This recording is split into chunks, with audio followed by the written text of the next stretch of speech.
Hi guys, I'm Lee. And I'm I. And we're from Rally the Readers. Welcome to our first Discussing Game of Thrones vlog. We'll be discussing the season premiere, Season 3, Episode 1, Valar Dohaeris.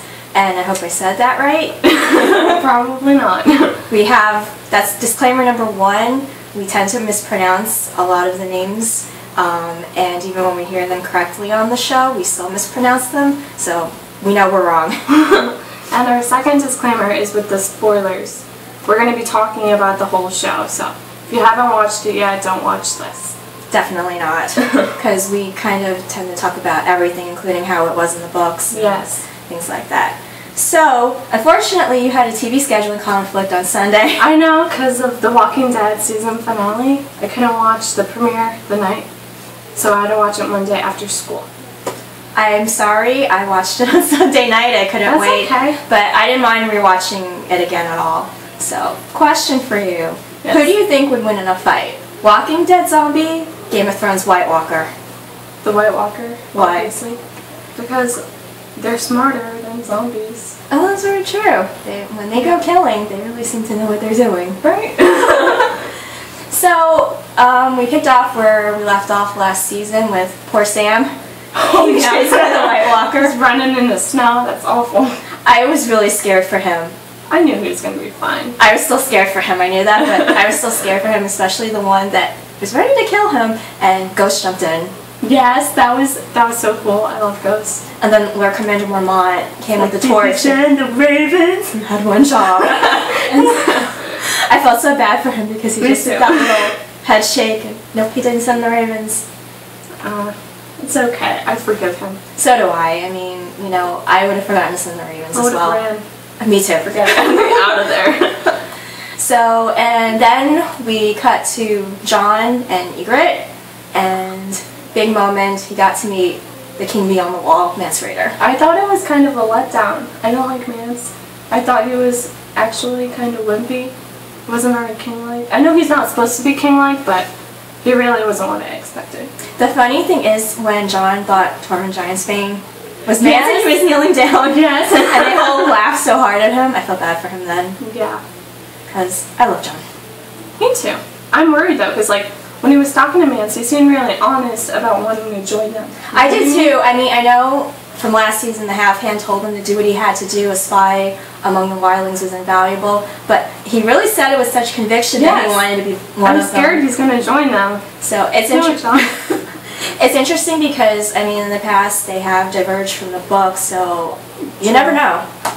I don't think they will, though. I don't think so either. So, okay, and I've seen the episode a couple of times and I've still forgotten the exact chronological order things happened in. So we'll just go out So we'll of just order. go with whatever we remember next. Talks about Rob. That was a really, you know, it was the premiere, so I felt they were trying to squeeze in as many people trying to pick up from last season where they were, and his part was really, really brief. I thought it was kind of lame. All he did was lock up Catelyn. Yeah, that was Go in the dungeon. from her letting the Kingslayer go last season, and I think she did the right thing. I think so too. I mean, you know, when she told him last season she only had one child who was free, the rest of them, you know, she had 4 of the children, and I understood why she did what she did. You know, She was desperate. I felt really bad for her, especially the looks all of the Northmen were giving her, especially Lord Karstark, because his son was killed. No one cares about it, honestly. And Bruce Bolton, he was so creepy. I know. Like, I thought he was kind of cool because I didn't know it was him right away, but then I was like, oh. Did you see, you know, one of the things I love about the show is the detail they go into with the costumes and the props and everything. And you saw the flayed man, which is his sigil on his armor, and that just kind of really freaked me out. I missed it. The next time you see him, you have to catch it. And it's just, if you have the books and you look in the appendix in the back, and they show you the sigils for the houses, I mean, it was to the detail. So I have to say they must spend a lot of money on the props for that show. Clothing. To get everything correct. So, alright, moving on. Tyrion. He has family issues. Lots of family Lots. issues. I felt so bad for him. His only friend is Bronn, and I love Bronn. Bronn and Tyrion should get their own spin-off because Bronn is hilarious. I love him so much. He's just, you know, he knows he's a sellsword. He doesn't pretend he's anything else. But I think he really cares about Tyrion. I do too. I agree with you there. I do too. I think he would have taken off to find somebody to... I mean, I know the Lannisters are really rich and Tyrion's paying him really well, but I still think if he didn't feel just a little bit of loyalty, I think he would have taken off a long time ago. Me too. So, but he's hilarious. You had to cover your face. Yes. For the first shot at King's Landing there. But I felt really bad. Tyrion, he's been, you know... recovering from the battle. He nearly died. I mean, Lord Tywin got all the credit for, you know, riding in at the end there. But it was really Tyrion who came up with the whole strategy. He rallied the men. He gave that great speech. True. When Joffrey ran inside. Because his mother didn't want him getting hurt. And, you know, Tyrion had to go out there and get all these men to fight against Stannis' troops. And they would have been toast if it hadn't been for him. And all he got was this little shabby room. So, yeah, right. And Cersei comes and she rubs it in. She's a turd. The father's no better. That was awful. I think that was even worse than his Tyrion scene with Cersei because... Yes. Yeah. He's like, you can't have the place... Casterly Rock. There you go. I forgot that name. It's okay. There's a lot of places to remember. Right? It's a big world. But his father's so mean to him. He seemed like he was taking him seriously for about 5 minutes, okay? You know, he was talking about, you know, we'll find you a place suitable for your rank and no, things like that. No, he just wanted Tyrion to shut up. Like, he wanted him out of his sight. And it was just awful the way he talked to him. But I do love the actor Charles Dance who plays Lord Tywin. He's got him down. I hate the man in the books, but watching him on screen, you know, I hate him, but I kind of love to hate him more from the way he is on the show. He's just kind of there for me. Okay. Honestly. So, that was pretty harsh. I felt really bad for Tyrion. You know, everything that he did, and he kind of got nothing out of it except the nasty scar. He's gonna work his way back up. I'm sure he will. So, okay. Littlefinger. Creep. Right? Creep in the house. She's trying to enjoy her day, and he comes over. Creepy, like, don't trust him. No, I don't either. And, I can't remember her name. Shay. It was Shay, what's her name, Roz, when she told Shay to make sure she watches out for Sansa from Littlefinger. That was nice. Give her that little warning because everybody knows that you can't trust Littlefinger. Such a creep. He was uber creepy in that episode. Something about him. I think as soon as he starts talking, I'm just like, it's very rat-like. Maybe he should have that for sigils. Probably. So, alright, and then we have Marjorie, whatever. They call her Marjorie on the show. We've been calling her Marjorie. Since we read the books. Yeah. So it's going to be Marjorie.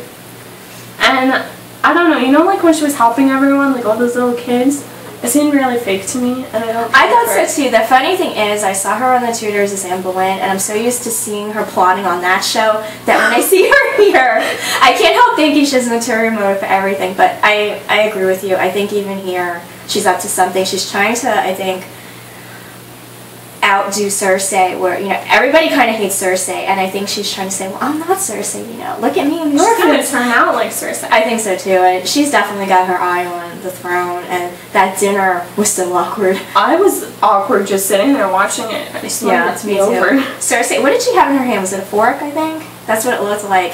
And she was kind of twirling it at the end, like she wanted to put it between Marjorie's slices. Yeah. So I think that's going to be interesting to watch. Those two, yeah. Yes. Definitely. Alright, and I think we just have Davos and Daenerys left. That, he kind of, I felt so bad for him. Did you see his forehead? It was all like, disgusting. Who knows how long that he was stranded on that rock. Should have swam away. I don't think he could. He was probably dehydrated and everything. He's a sailor. I know, but still, I mean, you don't know if he probably got injured too in the battle in Blackwater. So. No one cared. Stannis especially didn't care. He didn't even look for the guy. Davos walks in, and you're not dead. He didn't even turn. Stannis, I think, gave him one of these and just went back to moping. Because the red lady staring straight. Oh, she's creepy too. She has him like as a puppet. She's evil.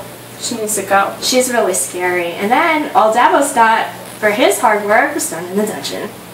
Just like Catelyn. Just like Catelyn. And then we just have Daenerys, I think. So I don't like Daenerys personally. No, neither do I. And but I know that seems weird because so many people like her, but I never cared for her storyline in the books or anything. So, but I liked her scenes the best this episode. I thought they were the most interesting because I like the drive-ins a lot. I like seeing them because they do such a fantastic job bringing them to life and to show you how they got bigger from last season and everything. So, and she had I know this sounds really geeky, but they had some really nice CGI. I mean, I think part of it is real, but the CGI backgrounds they did of her on the ship and everything, it looked really dramatic. You know? So, and the way that the one dragon, the fish came out of the water and he just kind of barbecued it midair and ate it, that was cool. That was really cool. And, alright, so you were kind of laughing, and I was kind of laughing when she opened that little thing. toy. She's like on the floor. At first I was like, what is that? And it was weird because that thing kind of, I don't know, the way the light was reflecting off it, it kind of, to me, the scorpion tail kind of looked like it had a face on it. So I didn't know it was a scorpion at first. And I was like, it was really ugly. Like, the kid, like, it opened its mouth and it was like all black and crap. She like jumps. She did make a splash. Yeah, and I was like, where is she? And then she's up on the ledge and I'm like, kill her.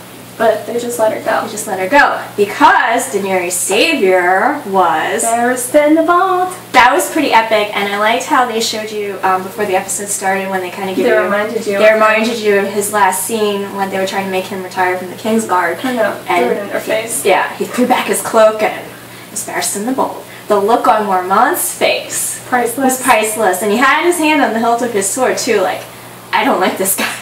I like Barristan, and I like Mormont. I like both of them. I mean, she's really lucky to have both of them. Yeah, true. Yeah. You know. She's gonna end up alright, I think. I think so too, so. And, alright, so I cheated because I couldn't remember everything, and I have a couple of notes here. So we decided we're also going to do a kind of just joking around what we learned from this episode. So, alright, I have down here. One, obviously, you don't mess with Barristan the Bold. Yes. Because he just pulled out his dagger and shish kebab that scorpion. Like it was nothing. Like it. What did his last words at King's Landing, I think he said, when the Kingsguard, they all kind of drew their swords on him, and I think he said something along the lines of he was going to cut through them like a cake. It was really cool what he said. Yeah, he really got rid of that scorpion. And Daenerys should really learn not to take toys from street urchins. Yes. That was stupid. In a way, yeah, because, I mean, she's known all her life that... Don't trust people. Right, and I guess she thought it was a child, and what harm could a child do her, but I don't think she'll be accepting gifts more toys. Yes. And finally, Lord Tyrion, his fatherly love, kind of non-existent. Cold. Very, very cold. So, alright, and then they, of course, show you scenes from next week's episode, which looks very, very good. I almost forgot, I forgot to write this down. Lady Olenna, the Queen of Thorns, Marjorie's grandmother. Oh, yeah. She is so cool in the books. So she's really funny. She's hilarious, so if Cersei thought Marjorie was a headache, wait until she meets her grandmother. And, okay, we also saw Arya, Gendry, and Hot Pie. I'm so excited to see them again. And it looks, Arya's your favorite character. Yes, one of them. Me too. And it looks like they're going to finally meet the Brotherhood without banners. That's going to be cool. They're kind of like, if I remember correctly, they're not aligned with any side. They're just kind of... freedom fighters. Yeah, kind of like the Robin Hood of the forest there. Alright, and finally, what we've both been waiting for. Jaime and Brienne. They are going to declare their love, obviously, by hacking at each other with their swords. So that should be fantastic. Oh well. And alright, is your schedule clear for Sunday? So, it should be. So hopefully, because I really want to see this episode, and I know you do, because we really want to see Jaime and Brienne. Yeah, and Arya, and Olenna, everyone. So I wonder how long it's going to take them to kind of catch up with everybody. I mean, they got a lot of characters in the first episode. I was pretty impressed with that, but you know, there's still a lot of storylines they have to catch up with. True. So it should be interesting. But overall, obviously, that was a great episode. All of them are. Yeah, I don't think I've ever said, oh, that was really only an episode ever. So, alright then, so we hope you enjoyed the show and enjoyed the vlog, and where we kind of just fangirl about the show, and we will see you next episode.